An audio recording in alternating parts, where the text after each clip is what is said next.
Yes. Yes, thank you po. Doc Norwin, ano naman po siguro yung mga red flags na dapat po natin bantayan, no? Ano po yung mga sintomas na baka makita nga na siguro posibleng indikasyon nga po ito ng renal malignancy po, Doc Norwin? Yeah. So yung mga common signs and symptoms ng kidney cancer, no? So nandyan yung pagkakaroon ng dugo sa ihi, no? Another is kapag merong sumasakit sa tagiliran. Another one is kapag merong umuumbok o bumubukol sa may tagiliran papunta doon sa may bandang harap ng tiyan, no? Doon yan ma-appreciate, no? Kapag may umuumbok na sa bandang gilid ng harap ng tiyan. But those are the um, earlier signs compared to yung tinatawag natin na constitutional signs and symptoms, yung kapag yung pasyente ay nangangayayat na, nawawalan na ng gana kumain, nilalagnat, particularly sa gabi, no? Bumabagsak na yung katawan nila, um, nagiging anemic o maputla yung pasyente. No? So these are the constitutional signs and symptoms which are later signs. Ibig sabihin, during the later part of the disease na sila pumapasok. But then again, sabi nga natin, no, sa ngayon, nakikita na sa ultrasound habang maliit pa lang yung bukol. So ang pinakakaraniwan talaga ngayon, wala pang signs and symptoms. Ibig sabihin, wala pang dugo sa ihi, wala pang sumasakit sa tagiliran, wala pang umuumbok sa may tagiliran, pero nade-detect na or nalalaman na may kidney cancer dahil doon sa ultrasound na may nakitang bukol, no? Ginawa yung ultrasound na yon for other reasons, no? Dahil sa simpleng pananakit ng tiyan, for example, or dahil lang nagpa-general check-up, pero doon nakita na merong bukol kahit na wala pa silang specific signs and symptoms of kidney cancer. Ayun pala yun, Miss Jackie. Okay Sige, po. Doc, may follow-up question si Miss Jackie. Go please, Miss Jackie. Thank you Yes very po. much po. Yes. Thank you rin po. Doc Norwin, no? Pag-usapan po natin yung stage, no? So, saang stage po o yung laki po ng tumor, no? Na karaniwang lumilipat po yung kidney cancer, kunyari sa ating lungs, sa ating buto, or kunyari sa liver po. At ano naman po yung dahilan kung bakit ganito po yung pattern po ng metastasis. Doc Norwin? Yeah. Okay. So, just like other cancers, kapag sinabi natin na stage 4, yon maituturing na ang ibig sabihin nun, yung kidney cancer ay pumunta na sa ibang parte ng katawan tulad ng lungs, liver o buto, no? So stage 4 yon. Pero in terms of yung size ng bukol, hindi nangangahulugan na kapag ang bukol ay ibig sabihin there is no particular size para masabi natin na malamang itong laki ng bukol na to, kakalat na to, no? There are some tumors that are larger than the others pero hindi pa rin sila kumakalat. But there are some tumors that are smaller pero upon workup makikita natin na kumalat na pala sa lungs or sa liver or sa bones, no? So uh, walang particular size or cut off para masabi natin na malamang kakalat na yan, no? Kaya bahagi talaga ng workup ng pasyenteng may kidney cancer yung staging. So we really have to check kung napunta na ba siya sa ibang bahagi ng katawan regardless of the size of the tumor. Yan. So, meaning to say, wala sa size yan daw. Okay. Miss Jackie, I would like to ask Dr. Norwin. Puntahan natin yung tungkol doon sa treatment. Ano ang treatment options natin for kidney cancer? No.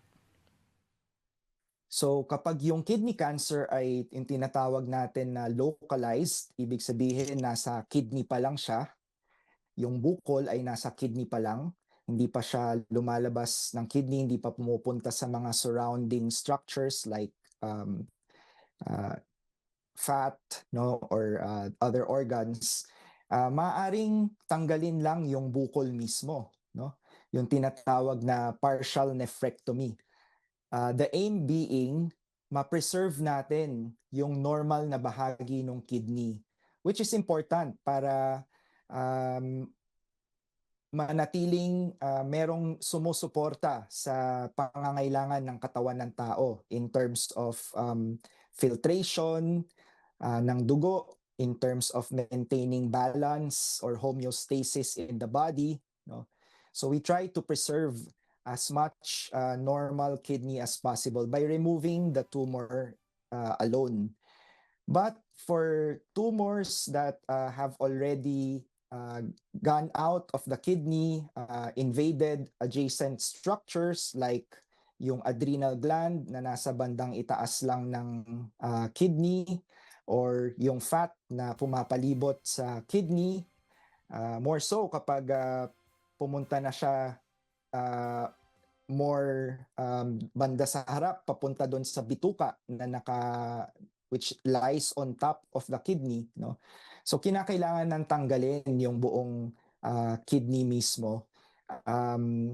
And kapag involved yung mga surrounding organs, kinakailangan din tanggalin yung mga surrounding organs na yon. So kasama dyan yung adrenal gland, yung spleen, yung pancreas, yung tail ng pancreas, no? Ano man yung nakadikit doon sa bukol, para masigurado natin na walang bukol or walang cancer cells na matitira, kinakailangan tanggalin yung mga parteng yan ng mga organs kasama noong kidney na nagtataglay ng bukol.